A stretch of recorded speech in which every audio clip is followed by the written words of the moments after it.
Shalom Bapak Ibu Saudara kasih dalam Tuhan. Selamat pagi, selamat beribadah di dalam kasih Tuhan kita Yesus Kristus. Sidang jemaat Allah yang dikasihi Tuhan dan yang mengasihi Tuhan, mari kita mulai ibadah kita pada pagi hari ini. Kita serahkan dalam penyertaan dan pimpinan Tuhan. Saya jemput sidang jemaat Allah untuk bangkit berdiri. Siapkan hati untuk memuliakan akan nama Tuhan. Mulia sembah Raja.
Kita sembah, kita puji dan kita muliakan karena kerajaan Allah yang sudah diberikan bagi kita.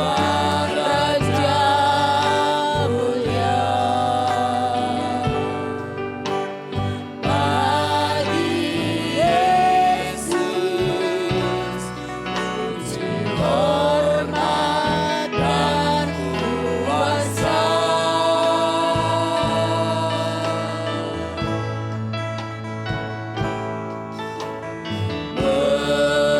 Mulia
tinggikan Dia.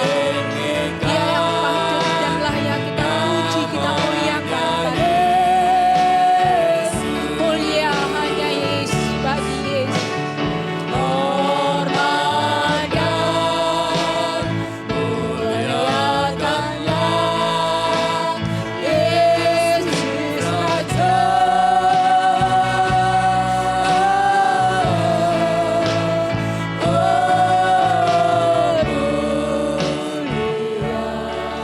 Kami mau menyembah-Mu Tuhan, layakkan dan kuduskan kami. Kami mau muliakan nama Engkau hari ini. Haleluya, haleluya, haleluya. Kehadiran kasih, layakkan haleluya, haleluya. Engkau yang sudah datang.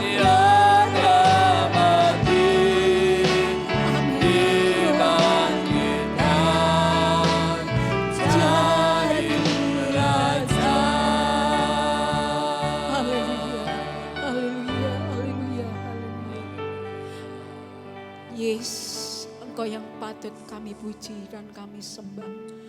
Yesus yang patut kami muliakan. Kiranya Allah layakkan kami pada pagi hari ini untuk datang ke hadirat Engkau. Allah yang kami kenal di dalam nama Tuhan kami Yesus Kristus. Kami berdoa kepada Engkau ya Bapa, pagi hari ini untuk kami beribadah, memuji dan memuliakan akan nama Tuhan. Karena Engkau adalah Allah yang kudus, kuduskan kami ya Tuhan pada pagi hari ini. Sekali lagi layakkan kami untuk kami boleh beribadah, memuji dan memuliakan akan nama Engkau. Kami percaya Tuhan Allah menyertai ibadah kami dari awal pertengahan hingga akhirnya. Untuk kami sebentar memuliakan akan nama Engkau, mengagungkan akan nama Engkau. Karena memang hanya Engkau yang patut kami puji, hanya Engkau yang patut kami sembah, hanya Engkau yang patut kami muliakan. Terima kasih Tuhan akan segala pemeliharaan Allah di dalam kehidupan kami sepanjang malam hingga pagi hari ini. Bimbing kami, berkati kami, sidang jemaat-Mu yang sudah hadir maupun yang belum hadir ya Bapa. Kami percaya Allah menyertai ibadah kami pada pagi hari ini. Para pelayan-pelayan Engkau Allah memberkati semua kegiatan kami pada pagi hari ini. Kami menyerahkan sepenuhnya hanya di dalam satu iman percaya kami pada Putra Allah yang Tuhan kami Yesus Kristus. Kami berdoa dan mengucap syukur. Haleluya. Amin. Silakan dulu.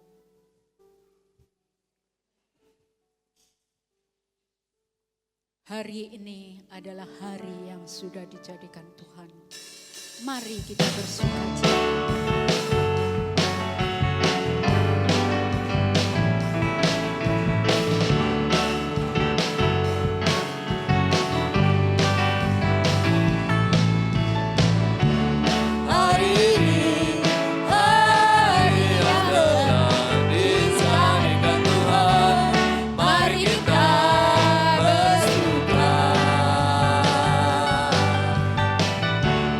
Hari ini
Ada sukacita? Ada sukacita? Haleluya. Mari kita sambut Sang Raja.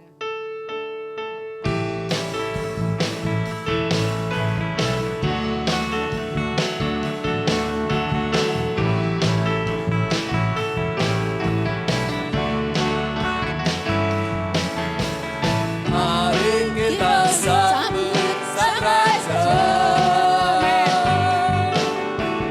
Mari kita puji nama-Nya. Dia yang Maha Mulia, Dia yang Maha Kuasa. Yesus, Yesus, Yesus namanya. Puji Hosana, puji Hosana, puji Hosana, mulia namanya.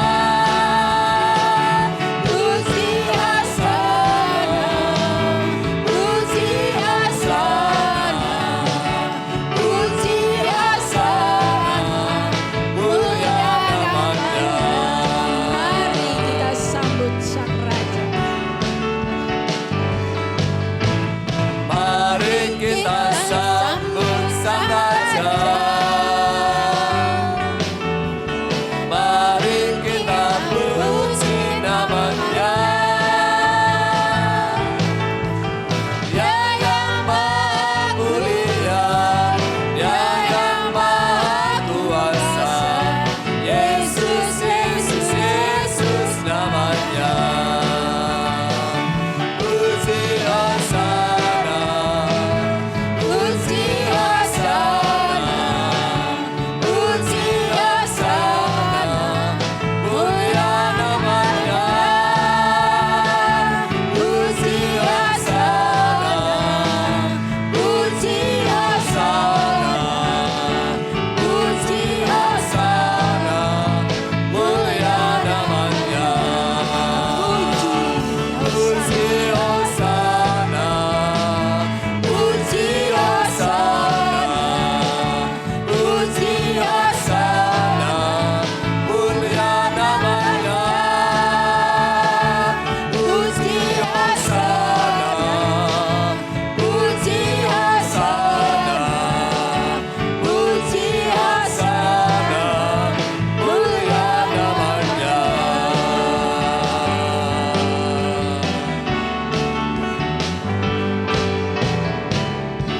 Puji akan nama Tuhan. Tuhan Yesus memberkati pujian kita. Kita akan jalankan korban yang pertama. Mari, mari menabur.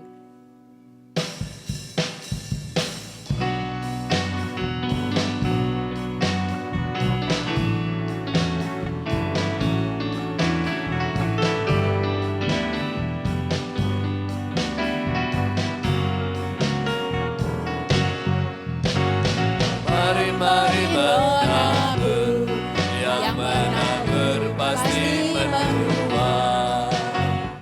Tabur-tabur yang banyak, menuainya pasti berlimpah. Tuhan cinta menabur dengan sukacita, yang bersungguh Tuhan tak suka. Tuhan cinta menabur dengan sukacita, yang bersungguh Tuhan tak suka. Yo, ayo menabur, menabur di tanah subur. Hari yo memberi tanpa lihat kanan kiri. Rela yo yang rela, Tuhan tahu isi hati. Tuhan pasti berkati beribu-ribu kali, yang menabur dengan penuh kasih. Tuhan pasti berkati beribu-ribu kali, yang menabur dengan penuh kasih. Mari, mari menabur, yang menabur pasti menuai. Tabur-tabur yang banyak, menuainya pasti berlimpah. Tuhan cinta menabur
Tiba saatnya kita akan terima kebenaran firman Allah. Mari kita siapkan hati kita untuk firman-Nya. Kita buka hati kita untuk firman Tuhan. Kami percaya Tuhan memberkati.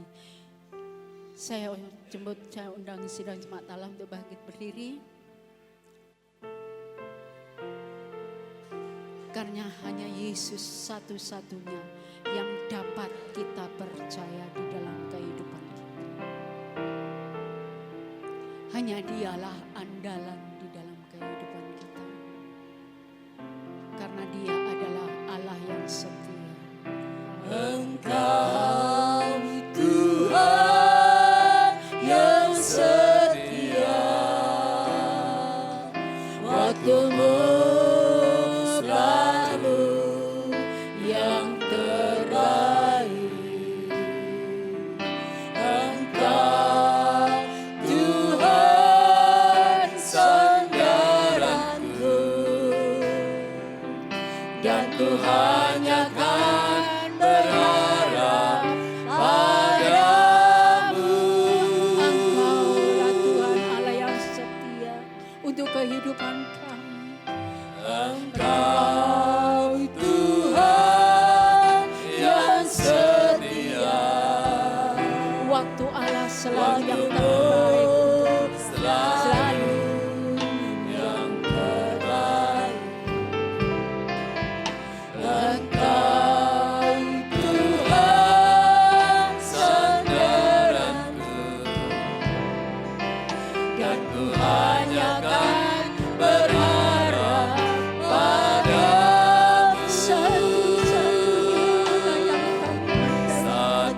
Satu-satunya yang ku andalkan,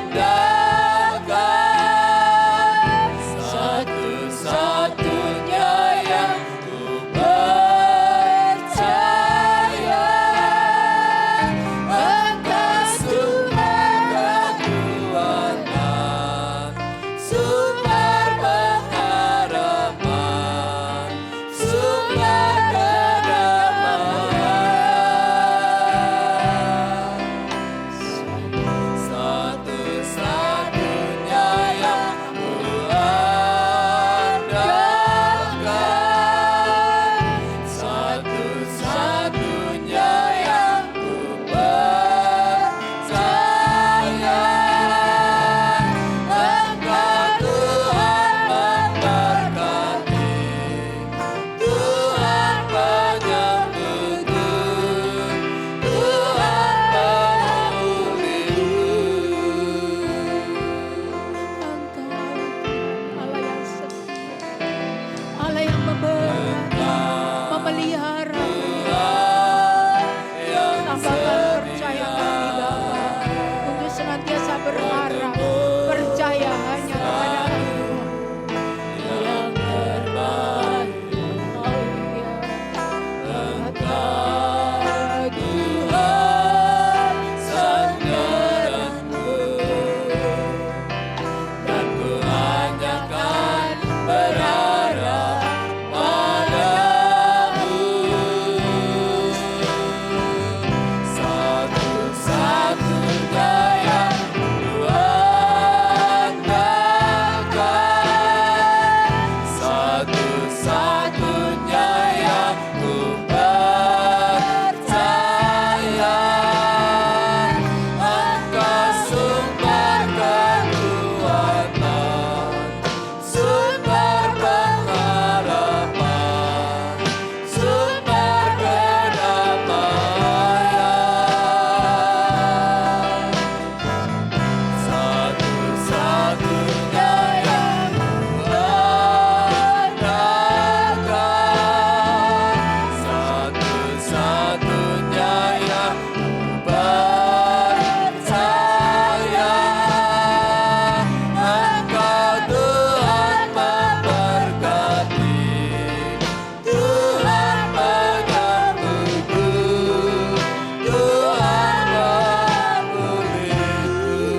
adalah Allah yang setia.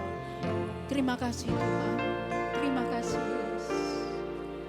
Kita akan bersama masuk di dalam doa untuk firman Tuhan. Ibu kasih Hartati pimpin di dalam doa untuk firman-Ku.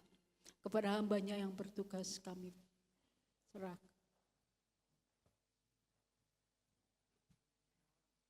Bapa di surga, Bapa yang kusembah di dalam nama Tuhan Yesus Kristus Juru Selamat kami. Ya Allahku, kami datang menyembah-Mu, mengucap syukur pada pagi hari ini. Kami boleh bersama-sama berbakti memuliakan nama-Mu. Terima kasih Tuhan, demikian pujian yang sudah kami naikkan ke hadirat-Mu, kiranya menjadikan bau yang harum di hadirat Tuhan. Terima kasih Tuhan, Engkau telah memberkati pada hamba-Mu yang sudah melayani. Engkau memberkati pada sidang jemaat-Mu yang hadir pada pagi hari ini. Terima kasih Tuhan, sebentar kami akan mendengarkan dan menerima kejadian firman-Mu. Firman-Mu yang akan ditaburkan oleh hamba-Mu, kiranya Tuhan memberkati pada hamba-Mu yang melayani. Kami jemaat-Mu yang menerima, Tuhan memberkati. Terima kasih Tuhan, Engkau pakai hamba-Mu menjadi saksi-Mu yang heran. Terima kasih banyak Bapa di surga. Doa sembah kami naikkan dalam berkat nama Tuhan Yesus Kristus. Terima kasih. Haleluya. Amin. Amin. Puji Tuhan, dipersilakan duduk kembali. Saya ucapkan selamat pagi bagi kita semua. Salam sejahtera dalam kasih Tuhan kita Yesus Kristus. Selamat beribadah, memuji, mempermuliakan nama Tuhan pada pagi hari ini. Kita sudah masuk pada minggu yang ketiga bulan Desember. Waktu berjalan begitu sangat cepat sebagai kegenapan firman Allah dalam hidup kita. Mari kita belajar bersama-sama dengan tema atau judul Berita Natal sekaligus berita penebusan atau Besorat Hagiulah. Kita buka ayat pokok kita dalam 2 Timotius 2 ayat yang ke-8.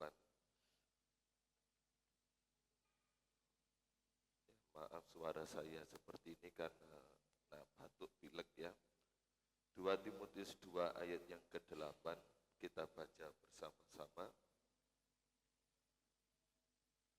2 Timotius 2 ayat yang ke-8.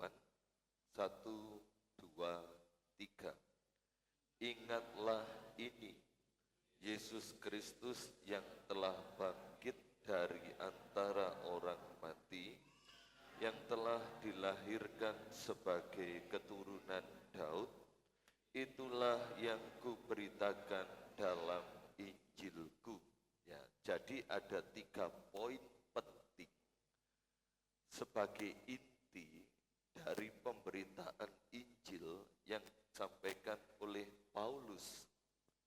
Yang pertama tentang kebangkitan Yesus, yang kedua kematian dan kelahiran Yesus. Secara eksplisit atau secara terang-terangan, Alkitab tidak pernah memerintahkan kita untuk merayakan Natal. Sekali lagi, secara terang-terangan Alkitab tidak pernah memerintahkan kita untuk merayakan Natal. Tetapi perhatikan apa yang disampaikan Paulus kepada Timotius, yang waktu itu Timotius sebagai seorang gembala di kota Efesus dibuka dengan pernyataan ingatlah ini. Ya. Ingatlah ini. Kata ingatlah ini menunjukkan sebagai suatu peringatan.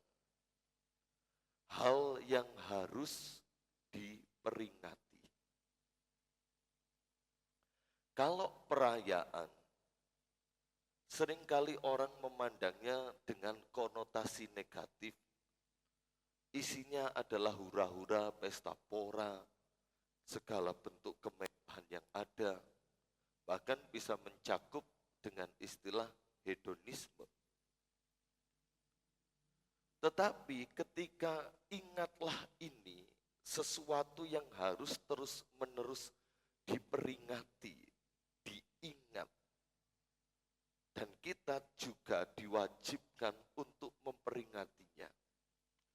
Kalau inti 3 hal penting dalam pemberitaan atau pengajaran Paulus tentang kebangkitan, kematian, dan kelahiran Yesus, di sini dikatakan Yesus Kristus yang telah bangkit, kebangkitan dari antara orang mati, kematian, yang telah dilahirkan sebagai keturunan Daud, itulah yang kuberitakan dalam Injilku.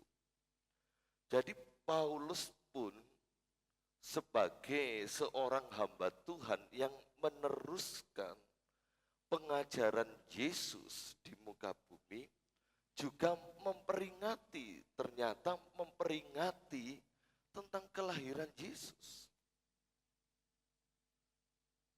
Kegiatan yang terus-menerus, yang turun-temurun dilakukan dari waktu ke waktu. Kalau saudara memperhatikan media sosial hari-hari ini, banyak sekali perdebatan. Saya tidak mengatakan tentang orang yang di luar Kristen. Kalau orang di luar Kristen, terserah mereka mau ngomong apa. Tapi sayang sekali banyak orang sesama Kristen percaya Yesus, ada yang setuju Natal dirayakan atau Natal diperingati. Tetapi ada juga yang enggak setuju dengan dalih bahwa Alkitab memang secara terang-terangan tidak menyuruh kita untuk memperingati dan merayakan Natal. Terjadi perdebatan, terjadi saling menghina, saling caci maki. Bahkan ada yang lebih menekankan peristiwa Paskah itu yang jauh lebih penting. Kematian dan kebangkitan Yesus itu jauh lebih penting. Sebab apa? Disitulah segala dosa manusia dihapuskan. Dan hidup manusia ditebus, diselamatkan kembali oleh kembali tempat di Taman Eden. Untuk Natal tidaklah perlu. Dari sini saya hanya bisa menyimpulkan, kita tidak bisa berbicara tentang kebangkitan atau kematian dan kebangkitan Yesus tanpa adanya kelahiran dan kehidupan Yesus. Tidaklah mungkin tiba-tiba Yesus muncul ke dunia terus mati di atas kayu salib. Yang saya sayangkan seperti itu, orang Kristen, bahkan teolog-teolog, ahli-ahli, pendeta-pendeta mengatakan kebangkitan kematian Yesus yang harus dirayakan dengan sukacita. Itu tidaklah mungkin bisa terjadi kematian dan kebangkitan Yesus tanpa Yesus lahir dan dia hidup. Tetapi Paulus pada pagi hari ini memberitakan kepada saya dan saudara, Paulus pun juga memperingati sebagai hal yang penting dalam pengajarannya. Juga berbicara tentang Yesus Kristus yang lahir dari keturunan Daud. Itulah yang kuberitakan dalam Injilku. Ya berarti berita tentang kelahiran, kematian, dan kebangkitan Yesus adalah satu pengajaran rasuli turun-temurun sampai hari ini. Mari kita lihat, apakah benar Alkitab itu tidak boleh atau melarang kita merayakan Natal. Mari kita lihat sebuah pengesahan dari surgawi tentang peristiwa Yesus lahir. Kita buka dalam Injil Lukas pasal yang kedua.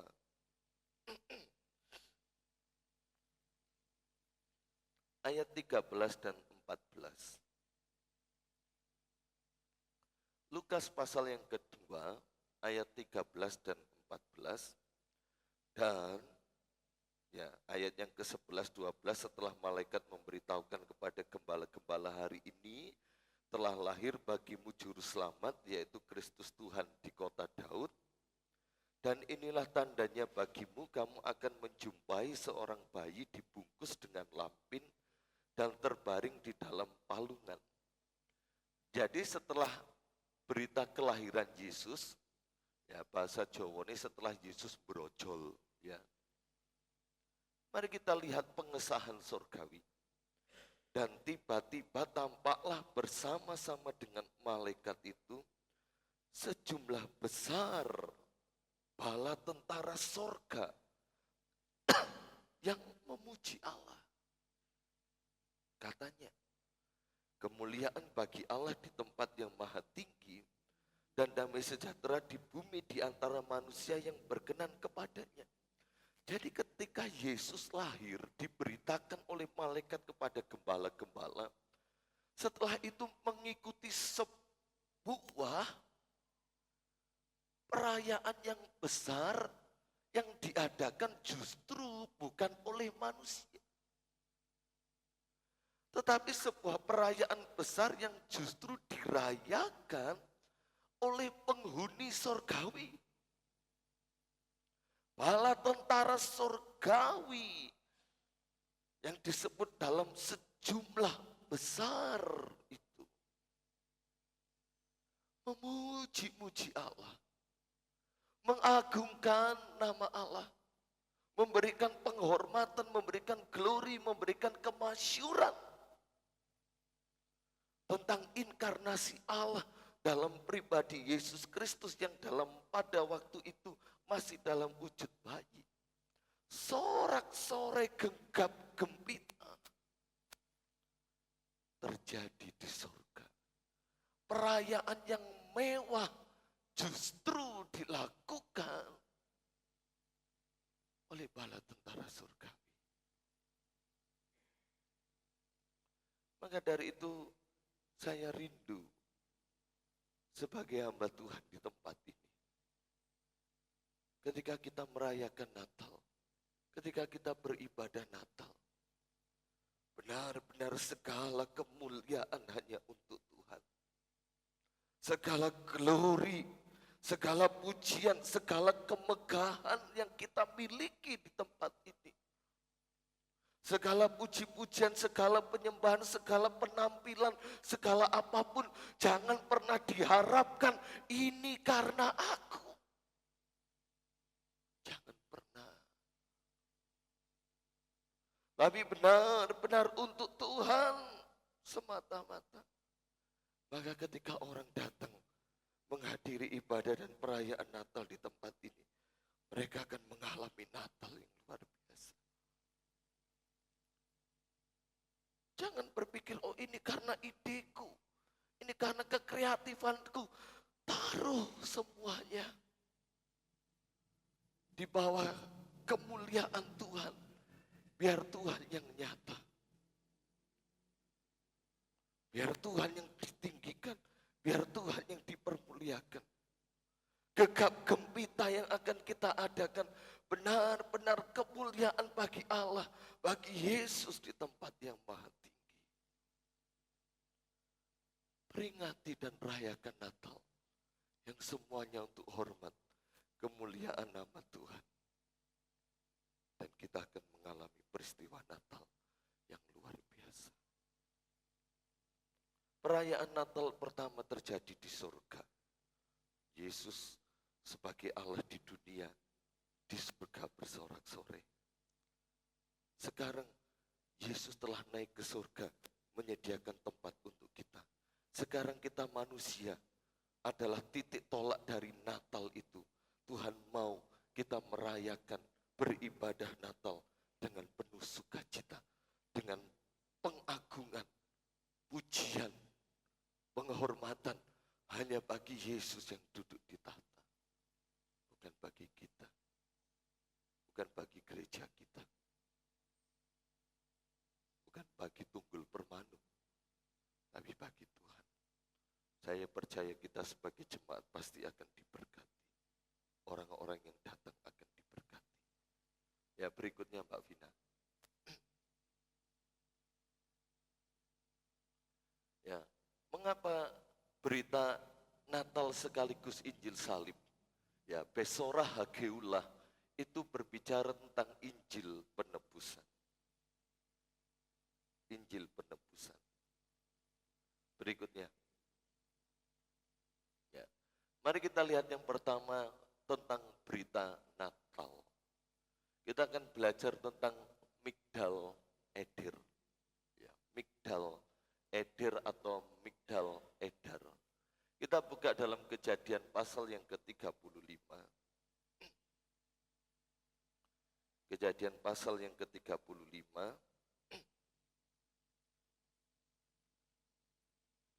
Ayat 19 sampai 21. Kejadian 35 ayat 19 sampai 21. Demikianlah Rahel mati. Lalu ia dikuburkan di sisi jalan ke Efrata yaitu Betlehem. Yakub mendirikan tugu di atas kuburnya. Itulah tugu kubur Rahel sampai sekarang. Sesudah itu berangkatlah Israel ya, atau Yakub.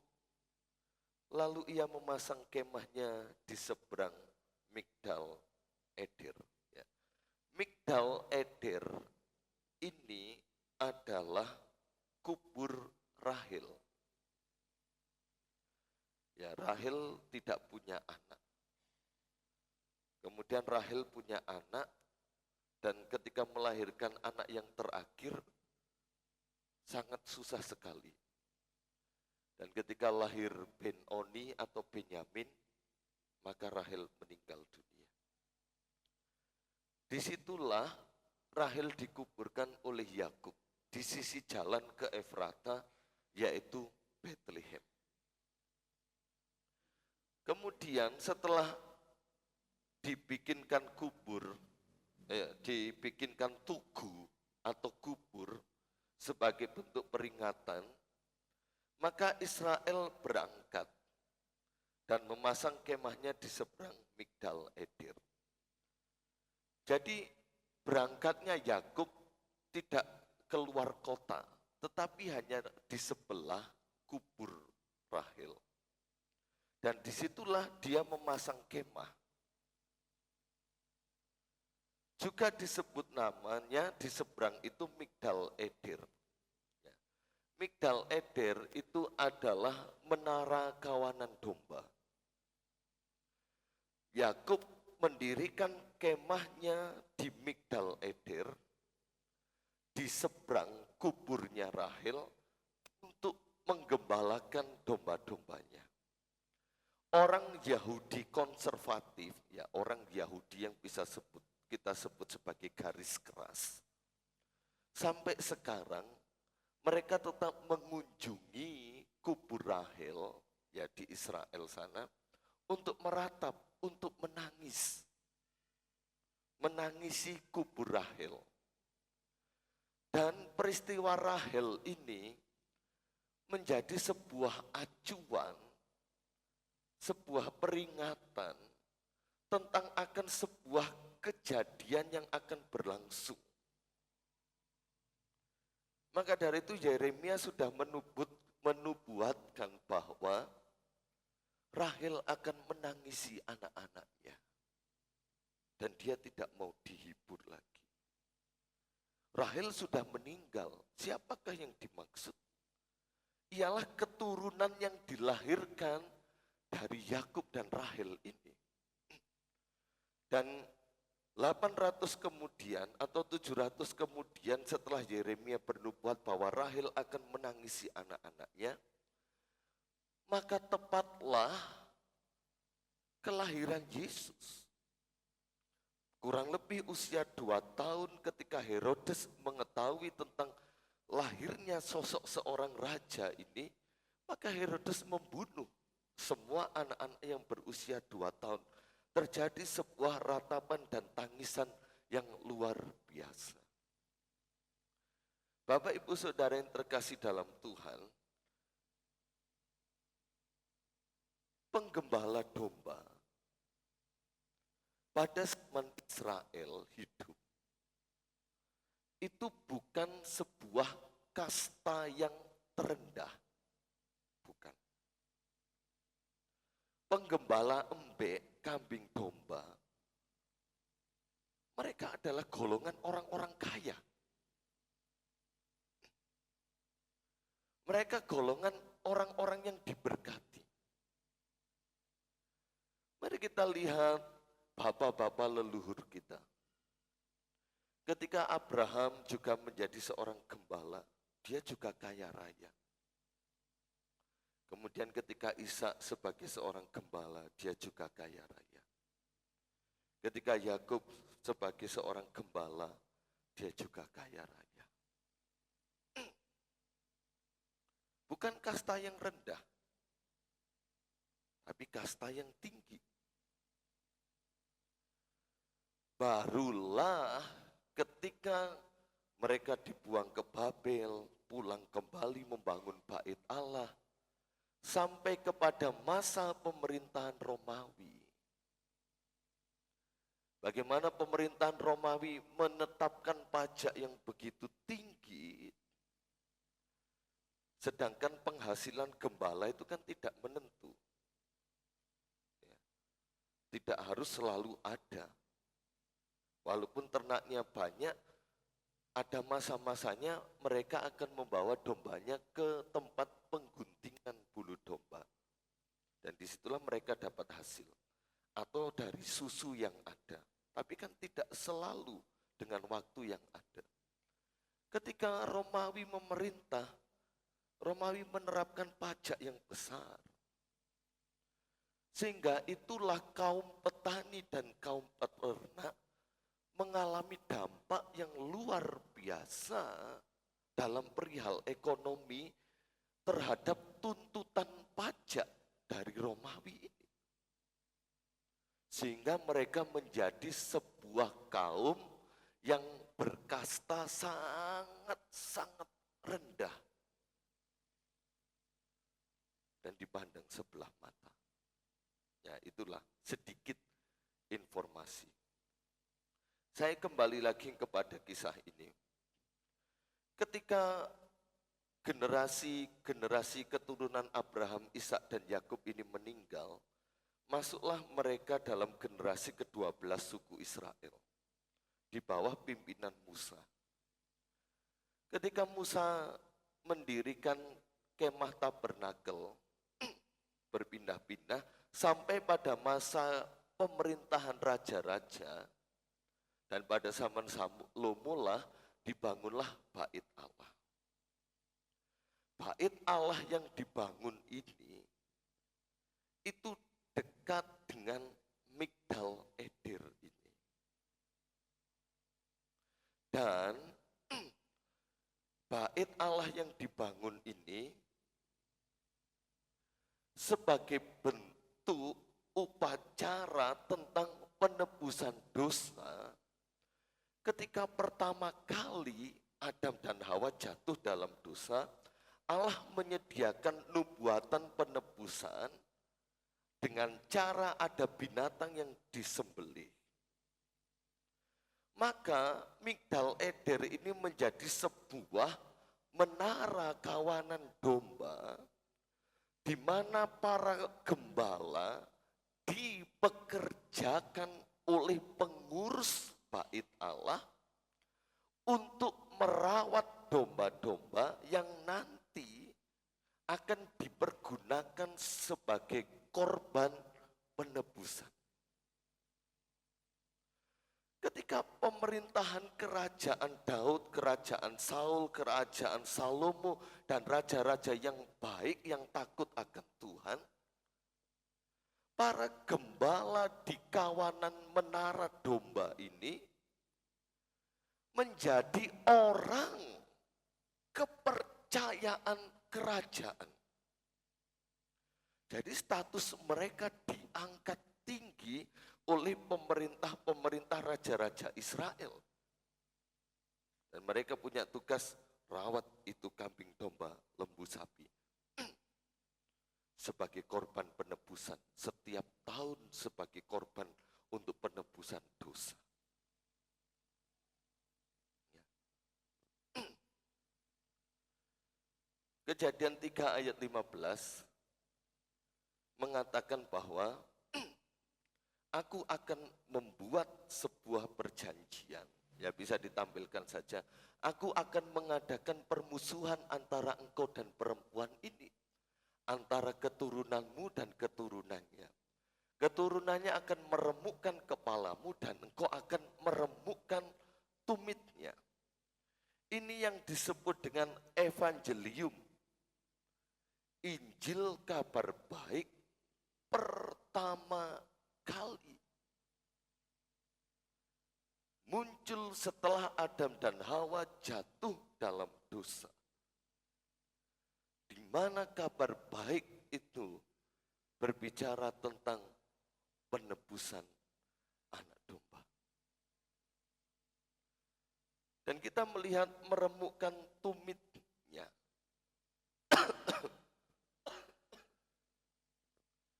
Ketika Yakub bergulat dengan Allah, Allah membuat sendi pangkal paha Yakub itu terpelecok. Jadi dari seluruh paha sampai kaki Yakub itu pincang.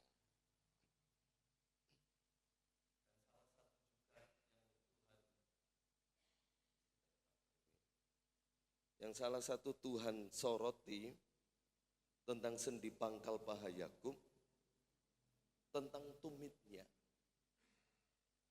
Jadi ini berbicara bahwa Tuhan akan melakukan karya penebusan terhadap dosa manusia melalui keturunan Yakub dari bangsa Israel. Inilah saudara, kalau saudara mempelajari Alkitab begitu detailnya. Dan ketika Yesus mati di atas kayu salib, ular itu iblis remuk kepalanya. Dan tumit Yesus sebagai keturunan Yehuda dalam keadaannya sebagai manusia atau Yahudi. Tumitnya dipaku, kakinya dipaku. Berikutnya Mbak Vina. Nah, sekarang apa hubungannya Migdal Eder dengan kelahiran Yesus? Mari kita buka Lukas 2 ayat yang ke-8. Lukas 2 ayat yang ke-8. Di daerah itu ada gembala-gembala yang tinggal di padang, menjaga kawanan ternak mereka pada waktu malam. Menara kawanan domba itu tetap ada sampai Yesus lahir ke dunia. Maka dari itu, ketika Yesus lahir ke dunia, Yesus lahirnya di Migdal Eder. Maka dari itu ketika Yusuf dan Maria pergi ke kotanya untuk melakukan sensus penduduk, ya, tidak ada penginapan. Dan satu-satunya tempat adalah Migdal Eder. Ya, dulu kandang di sana itu tidak seperti kandang di sini sekarang ini. Kalau kandangnya Bapak Yonatan, sapinya mewah saudaranya. Ada blowernya, ada AC-nya. Yang punya belum punya AC. Kalau dulu bentuknya gua-gua. Jadi sebuah menara dibangun tinggi, ya itu sebagai gambaran. Dan di dalamnya itu ada gua-gua. Kemudian di dindingnya itu ditempelkan, ya, atau dibangun sebuah tempat yang disebut palungan, tempat makan binatang.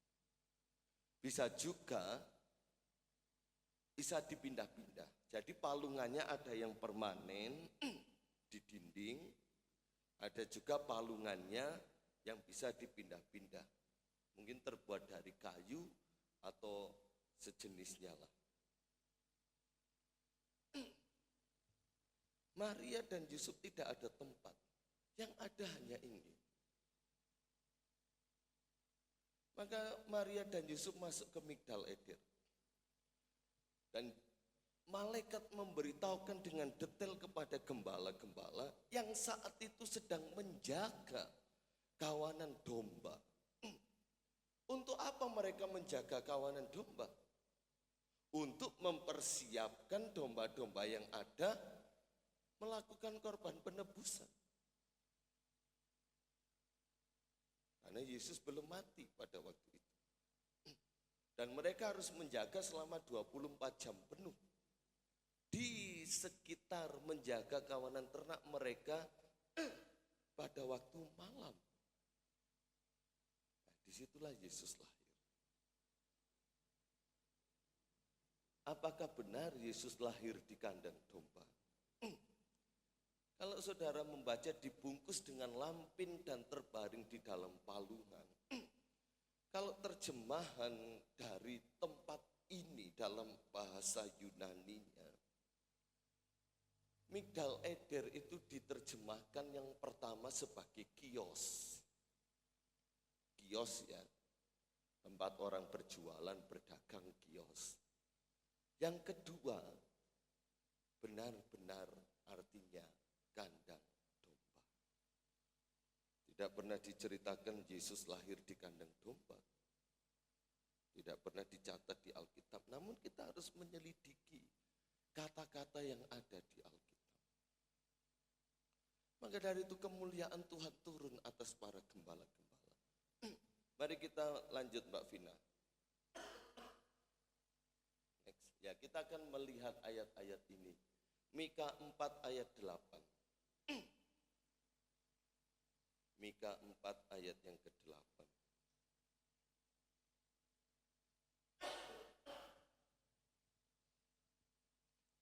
Dan engkau, hai menara kawanan domba, hai bukit putri Sion, kepadamu akan datang dan akan kembali pemerintahan yang dahulu, kerajaan atas putri Yerusalem. Mika menubuatkan, hai menara kawanan domba, hai bukit putri Sion. Berbicara tentang Yerusalem, tentang umat Tuhan, disebutkan hai menara kawanan domba, Migdal Eder itu, dari kamulah akan muncul seorang yang datang, yang akan membawa kembali pemerintahan yang dahulu, kerajaan atas putri Yerusalem. Minggu yang lalu kita sudah bahas bahwa bangsa Israel sudah jauh dari kasih Allah. Dan dari menara kawanan domba di bukit putri Sion inilah akan muncul seorang pemimpin yang akan kembali atau mengembalikan pemerintahan yang dahulu, kerajaan atas putri Yerusalem, kepada kerajaan yang menyembah, yang beribadah kepada Allah yang hidup. Dan lihat 5 ayat yang pertama, pasal 5 ayat yang pertama. Tetapi engkau hai Bethlehem Efrata. Kembali sejenak, di mana Rahel mati? Di Efrata, yakni di Bethlehem. Disitulah Yakub membangun kemah dan mendirikan tugu untuk kubur Rahel. Kemudian Mika katakan, tetapi engkau hai Bethlehem Efrata, di tempat yang sama di mana Rahel telah mati. Di situ muncul Taruk atau tunas Daud. Hai yang terkecil di antara kaum-kaum Yehuda, daripadamu akan bangkit bagiku seorang yang akan memerintah Israel, yang permulaannya sudah sejak purbakala, sejak dahulu kala. Ketika malaikat memberitakan dalam Lukas 2 ayat yang ke-8, di situ ada kawanan penggembala yang menggembalakan kawanan ternak mereka. Kawanan ternak mereka, kawanan ternak Migdal Eder itu. Sebagai kegenapan nubuat dari Nabi Mika, di Bethlehem Efrata, para ahli-ahli Herodes tanya kepada imam-imam, ahli-ahli Taurat, di mana itu raja yang baru lahir? Demikianlah sesuai apa yang dikatakan para nabi, di Bethlehem Efrata. Mereka pasti tahu ini kubur Rahel. Dan di situ didirikan sebuah menara kawanan domba, Migdal Eder itu. Disitulah lahir Mesias sang juru selamat. Ya, saudara. Sedikit ya kita belajar sejarah, karena saya tahu belajar sejarah itu melelahkan. Tapi Tuhan mau jemaat Tuhan di tempat ini mengetahui hal ini. Maka genaplah dari keturunan Yakub yang pangkal pahanya sampai tumitnya terpelecok,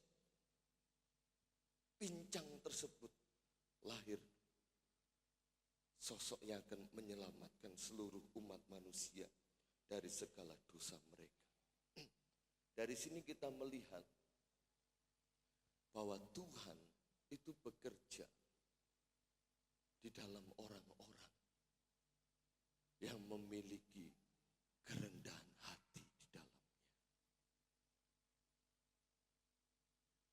Jangan khawatir kalau orang memandang engkau dengan sebelah mata, atau mungkin dengan enggak dipandang. Selama hati saya dan saudara berpaut kepada Yesus, Tuhan akan menyatakan perkara-perkara besar di dalamnya. Pada zaman Romawi, apa yang mereka kawanan ternak, gembala-gembala ini terima dalam status kehidupan mereka? Nothing. Gak ada. Mereka kaum rendahan, kaum terpinggirkan, kasta yang paling ente-entean habis. Namun dari mereka lah tersiar kabar yang besar tentang keselamatan bagi seluruh dunia. Jangan kecewa,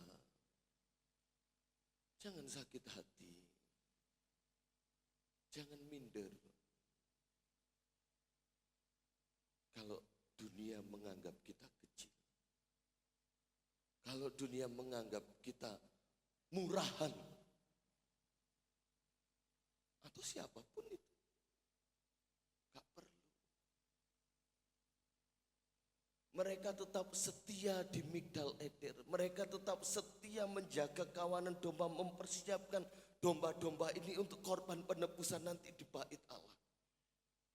Mereka dengan setia walaupun dalam tekanan ekonomi, mereka tetap setia melakukan tugas. Mereka tetap setia mempersiapkan yang terbaik dengan segala keberadaan mereka. Mungkin kita sendirian di rumah sebagai orang percaya. Mungkin kita sendirian di rumah sebagai orang yang beribadah kepada Tuhan. Suami, anak-anak, istri gak ada, cuma sendiri. Jangan kecil hati, jangan kecut hati, jangan tawar hati.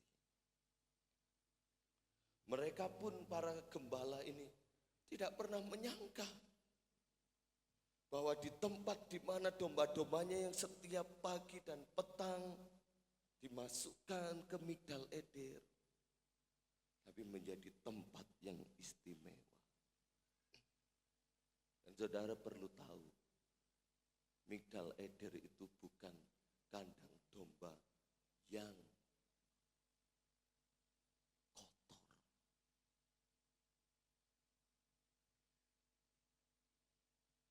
karena masih dalam pengawasan pemerintahan, pengawasan bait Allah, maka kandang domba Migdal Eder itu menjadi sesuatu yang mewah, yang bagus.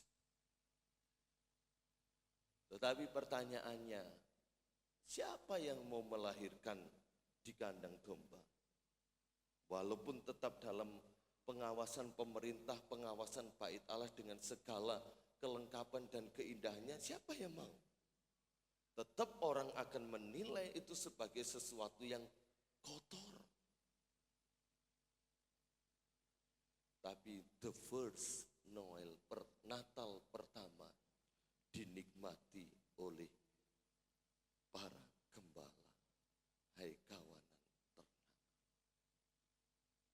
hai orang-orang yang menjaga ternak, milikilah kerendahan hati, di mana Tuhan mau bekerja dalam kita. Kerendahan hati itu bukan dibentuk dalam 1 kali 24 jam, 7 hari dalam seminggu, 365 hari dalam 1 tahun. Perlu proses langkah demi langkah. Mari kita lihat tadi apa? Hagiulah tadi ya. Berita Natal sekaligus berita penebusan. Ayat yang terakhir. Yohanes 1 ayat 29. Yohanes 1 ayat 29. Pada keesokan harinya Yohanes melihat Yesus datang kepadanya dan ia berkata, lihatlah anak domba Allah yang menghapus dosa dunia. Ada kuis bagi Bapak Ibu. Yohanes Pembaptis iki oponi Yesus.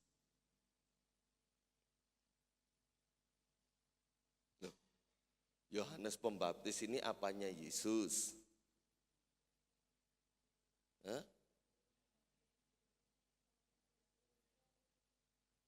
Saudaranya ya, saudara sepupu. Karena Maria dan Elizabeth ya sepupuan.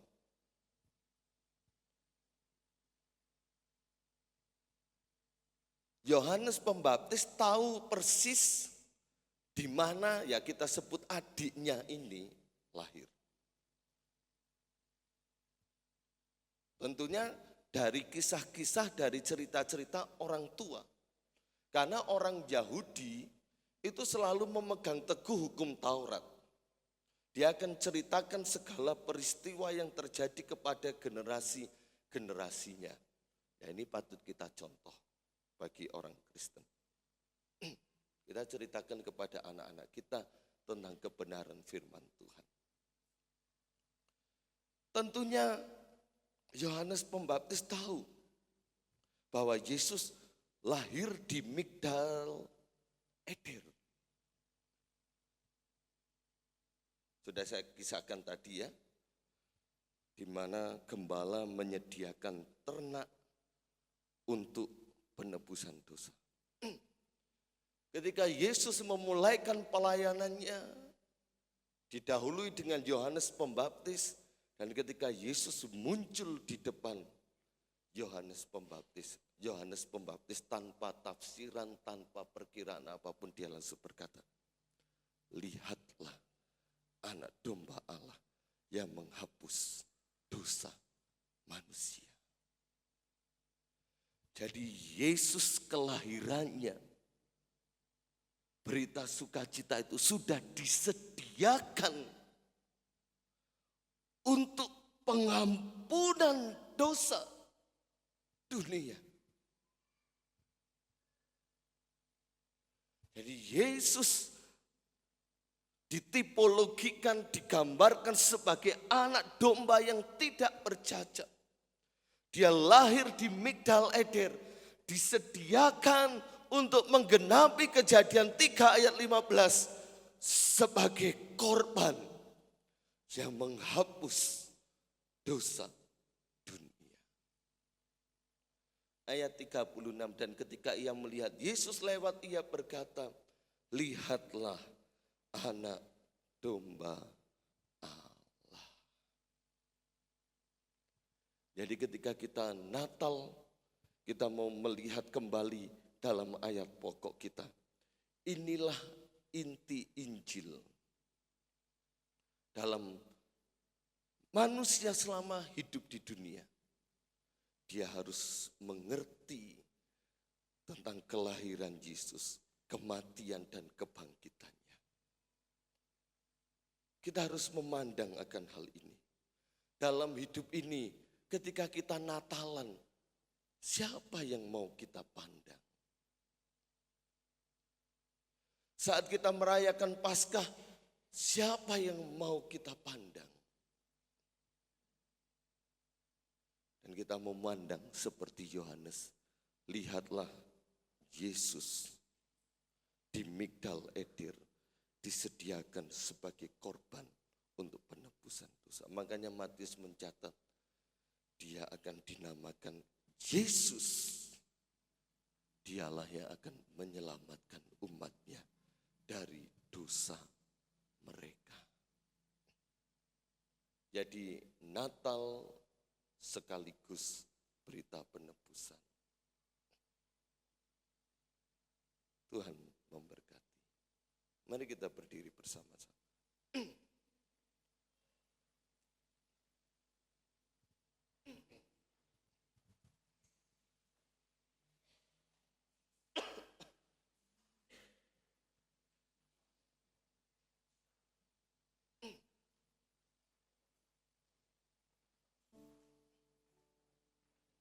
Terima kasih Tuhan. Haleluya. Terima kasih Yesus. Minta nadaki. Glory, glory, haleluya. Glory, glory, hallelujah. Glory, glory, hallelujah. Hallelujah. Puji. Glory, haleluya. Glory, glory,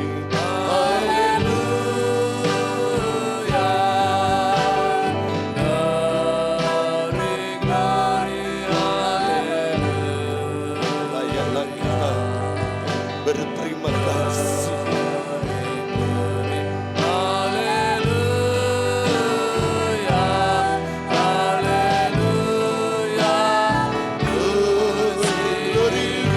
glory, haleluya. Glory, glory, haleluya. Mari kita angkat tangan kita bersama-sama.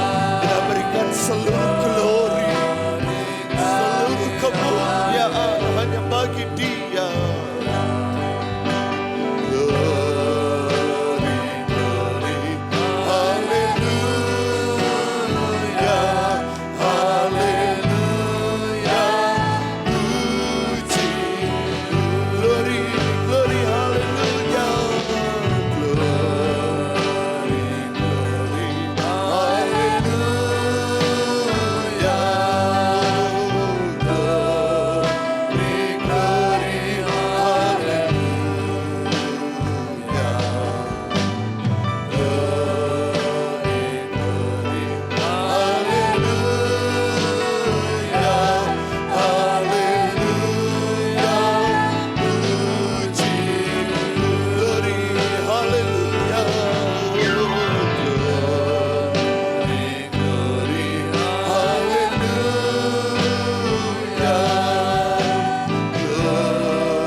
mengalami Natal itu,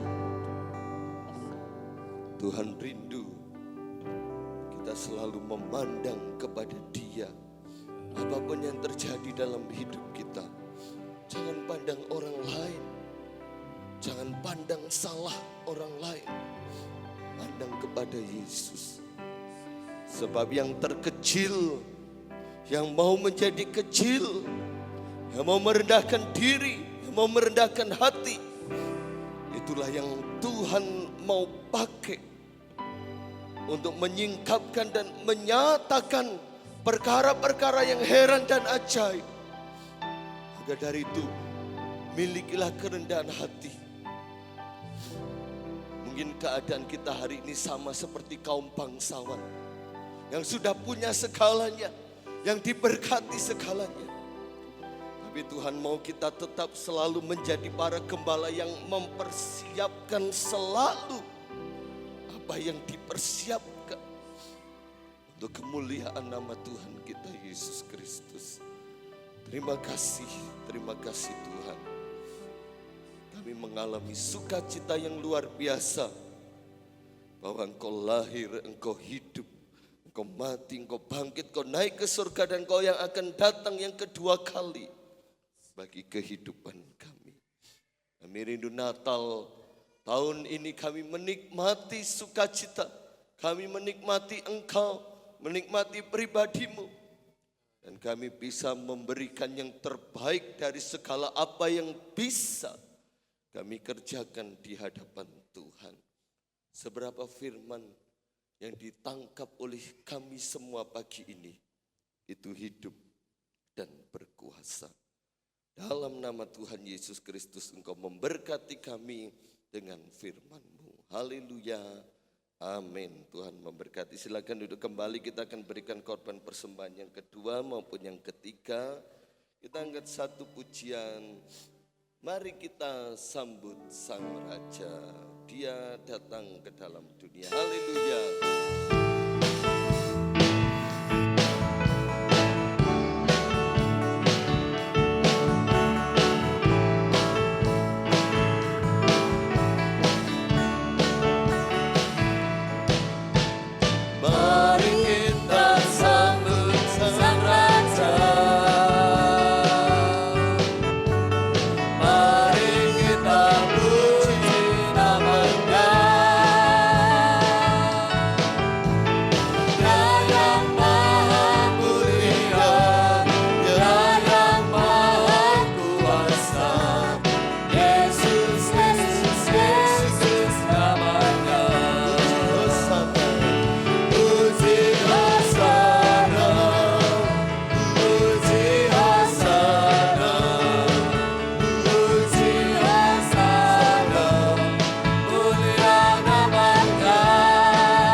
jalan jemaatmu, baik yang pertama, kedua, yang ketiga, 1/10 ataupun korban Natal yang dikerjakan, Tuhan balas berkat sesuai dengan janji firman-Mu. Apa yang kami tabur pasti kami akan menuai, itu adalah janji berkat firman-Mu. Dalam nama Tuhan Yesus, amin.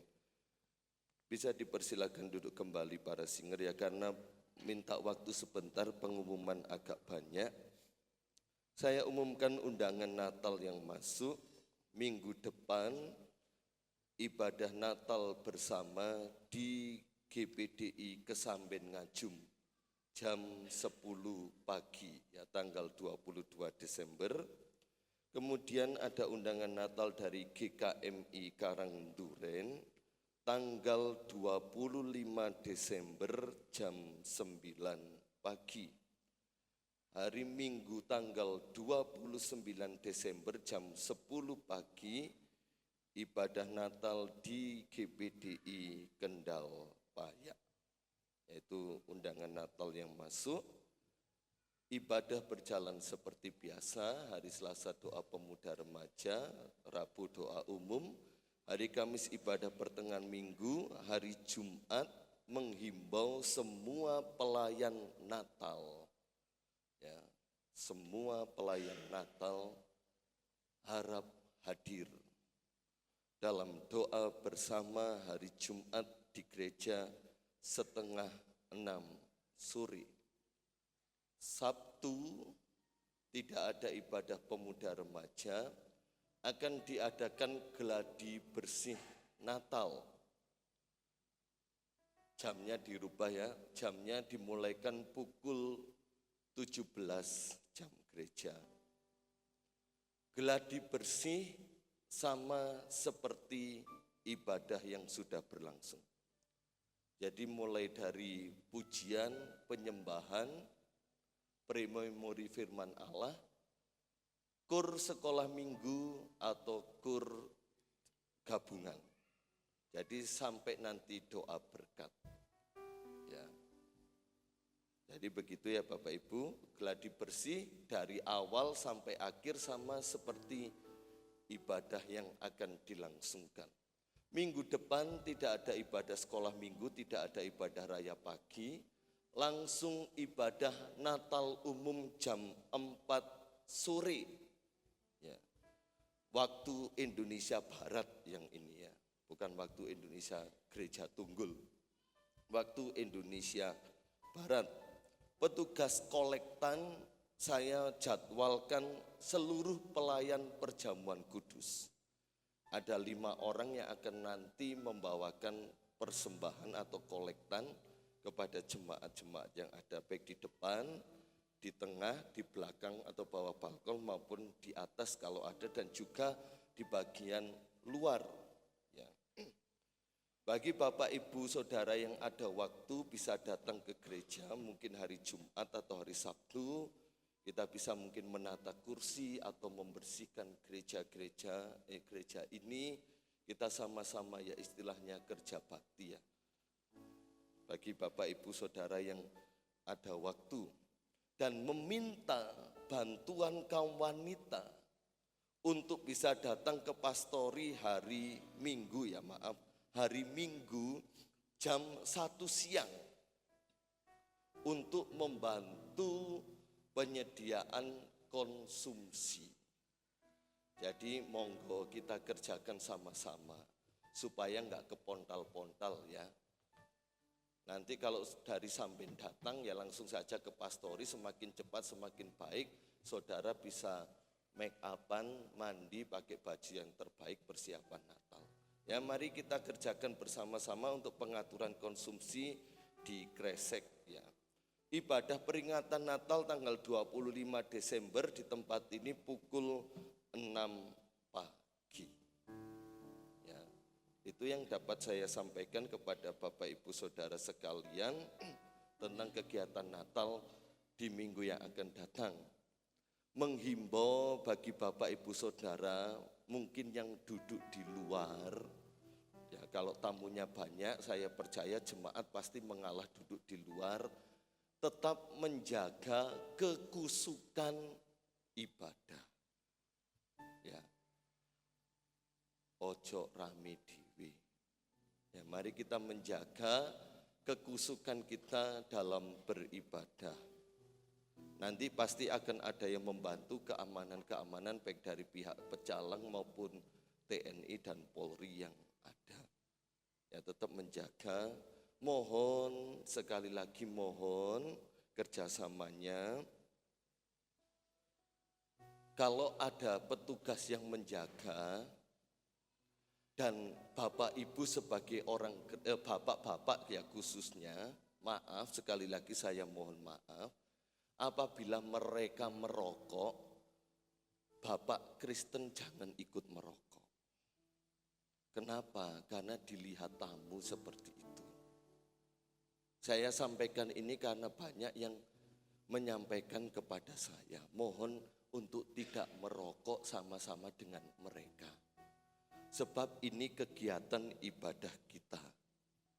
Kita mau menghormati, kita mau menghargai, dan kita mau menjalankan. Mungkin bapak-bapak juga mendampingi dengan petugas keamanan, tunjukkanlah. Sementara atau permanen kita tidak merokok bersama dengan mereka. Ya, supaya hidup kita berbeda. Boleh dimaklumi Bapak Ibu ya? Boleh ya? Untuk kebaikan kita bersama supaya tidak mendatangkan syak, tapi mendatangkan sukacita.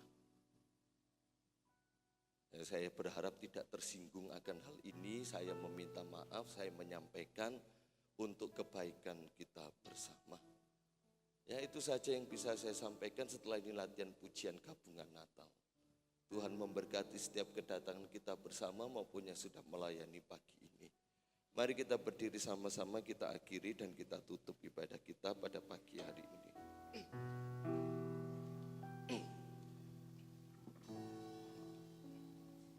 Terima kasih. Terima kasih Tuhan untuk kasih setiamu. Doa berkat oleh Bapak Gembala.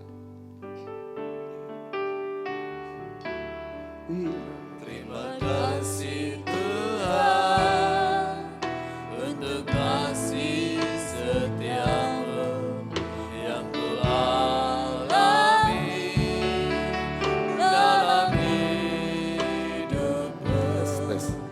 Terima kasih Yesus untuk kebaikan-Mu sepanjang hidupku.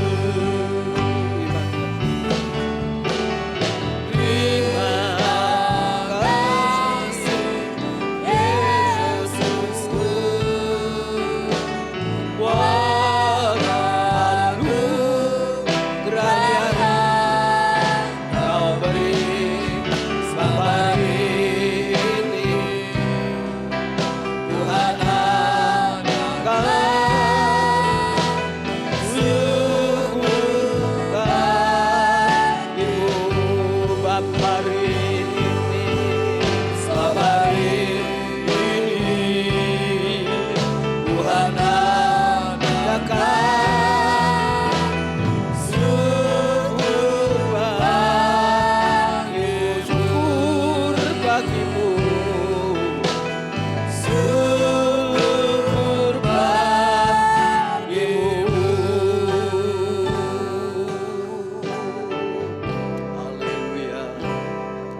Terima kasih. Kami semua sudah diberkati lewat kebenaran firman-Mu dan makna dan arti Natal. Biarlah Tuhan Yesus Kristus 2000 tahun yang sudah lewat boleh ada, tinggal, lahir dalam hidup kami. Seluruh jemaat-Mu pada siang hari ini ada bersama-sama Engkau ya Tuhan. Pelayan-Mu semua Engkau memberkati. Tuhan sebentar berlatih pujian bersama-sama. Serahkan dalam tangan-Mu untuk persiapan minggu. Biarlah semua ini untuk memuliakan nama Tuhan. Satu perkara kami rindu bersama-sama untuk memuliakan nama-Mu ya Bapa. Dengan kehadiran kami bersama siang hari ini, kami bersama-sama pun sudah diberkati oleh Tuhan Yesus Kristus. Segala korban persembahan yang jemaat kerjakan, baik pertama, kedua, ketiga pun juga Tuhan memberkati. Selesainya semua, kalau kami Tuhan Yesus beranjak dari tempat ini, pulang jauh dekat, Allah mengantar sepanjang minggu ke depan. Berilah Tuhan senantiasa kekuatan, kesehatan, fisik, jasmani, terlebih iman rohani, baik rohani maupun jasmani. Kami serahkan dalam tangan Kau, dalam kerjasama yang baik, jemaat-Mu di tempat ini diberkati oleh Tuhan, dan untuk semua memuliakan nama Tuhan dengan kerinduan yang sudah kami dengar dalam pengumuman, dalam Jumat, dalam pelayan-pelayan. Biarlah kalau Allah kehendaki semuanya, mulai hari ini sepanjang minggu ini pun Tuhan memberikan cuaca yang cerah, yang baik untuk kami dalam ibadah Natal jam 4 sore, yaitu 22 Desember. Kami boleh menikmati suasana yang luar biasa, kesegaran, keindahan, kehadiran-Mu. Hamba Tuhan yang akan melayani, yaitu renungan Natal di tempat ini 22 Desember jam 4 sore ini Tuhan, dalam ibadah Natal dan perayaan, kuasa Roh Kudus boleh bekerja, dan undangan yang menghadiri pun juga diberkati oleh Tuhan. Selesainya ini semuanya, kalau kami akan pulang bersama-sama, Allah menyertainya. Bapak, Ibu, saudara sekalian yang dikasihi Tuhan dan yang mengasihi Tuhan, terimalah berkat sukacita, damai sejahtera yang datang dari Allah Bapa, Anak, dan Roh Kudus menyertai kita sekalian pada siang ini sampai Maranatha, Tuhan Yesus datang yang kedua kali. Pulanglah dengan kemenangan, pulanglah dengan sukacita, pulanglah dengan damai sejahtera. Berkat Abraham, berkat Ishak, berkat Yakub menjadi bagian kami bersama ya Bapa. Dan Tuhan memberkati segala usaha pekerjaan jemaat-Mu pun diberkati oleh Tuhan. Kami pulang bersama-sama diberkati oleh Tuhan. Kami pulang bersama-sama membawa sukacita, damai sejahtera, berkat Natal itu. Di dalam nama Tuhan Yesus Kristus kami mengakhiri ibadah siang ini, dan kami sudah memberkati semua jemaat-Mu yang sudah hadir ya Bapa. Haleluya, haleluya, amin. Selamat siang, Tuhan Yesus memberkati kita bersama.